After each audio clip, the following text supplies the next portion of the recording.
This is Cincinnati's first and only all-local morning news. Fox 19 Morning News.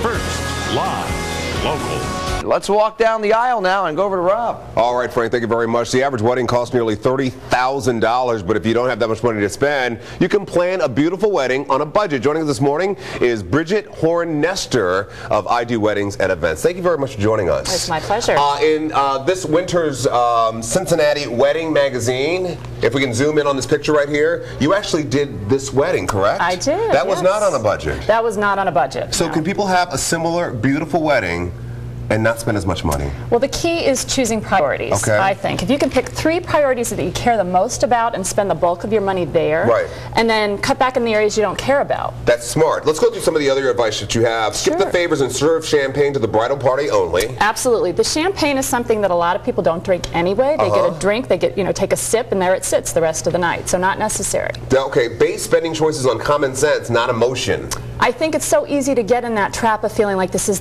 the best day of your life. You have to spend a lot of money. Not true, really. It's the beginning of the rest of your life, absolutely. Basically. And this really here is good advice. Get everything in writing and have contracts handy on the wedding day. And that's important because if there's a situation where you've asked for something extra, the person who agreed to it might not be there that night. So you want to have it in writing that night to be able to show somebody, look, I get to stay an extra hour. Absolutely. It gives you leverage. Yes. What about this? Marry on a Friday or Sunday. How much cheaper Friday or Sunday? What they do is they lower the minimum. For example, a $10,000 minimum on a Saturday night might drop to $5,000 on a Friday or Sunday. And book a venue that allows you to bring your own food and drink. Huge savings. Huge savings. Huge savings because the alcohol can really kill you. A typical open bar might be $25 a head. That's for people drinking 7-Up all night.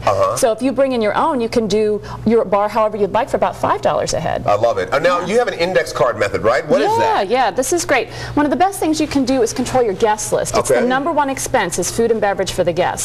So what we suggest you do is start with index cards. If you've got 300 as a number invited, for example, you would give, basically, you get 150 invitations. That breaks down into 50 index cards for the bride and groom, 50 for both sets of parents. You have them fill out all the information to control that guest list from the beginning. I love it. That way, if somebody says, oh, I have to add somebody, you say, well, which guest do you want back? Exactly. So it takes away that awkwardness, let's talk about, you make your own veil, huh? Yeah, how much money could I say?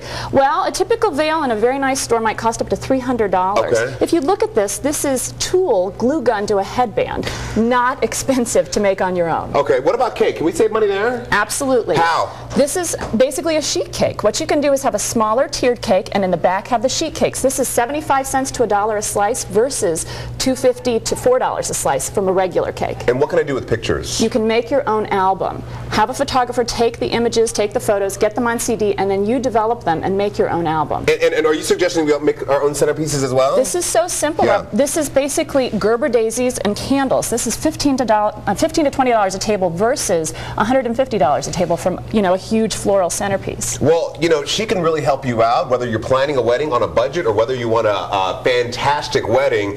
We have a link to her website, I Do Weddings and Events. It was spotlighted in the Cincinnati Enquirer as well, and you can see a wedding that she coordinated in Cincinnati Wedding Magazine, which comes out twice a year. You can find it in the winter edition. Thank you very much for all your advice. My pleasure. Nice job.